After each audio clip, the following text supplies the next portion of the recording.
सामईन किराम, radio Kuwait की उर्दू नशरियात से हमारा आज का इंतखाब परवीन शाकिर का कलाम रजिया अशरफ की आवाज में आपकी समातों की नजर।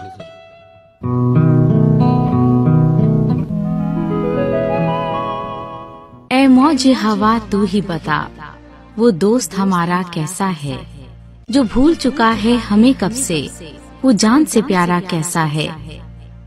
क्या उसके जीवन लम्हों में कोई लम्हा मेरा बाकी है, क्या उसकी जागती आंखों में मेरी याद अभी भी बाकी है। अगर ऐसा नहीं तो तू ही बता, हम याद उसे क्यों करते हैं।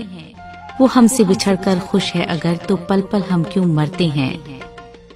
ऐ मौजे हवा तू ही बता, वो दोस्त हमारा कैसा है।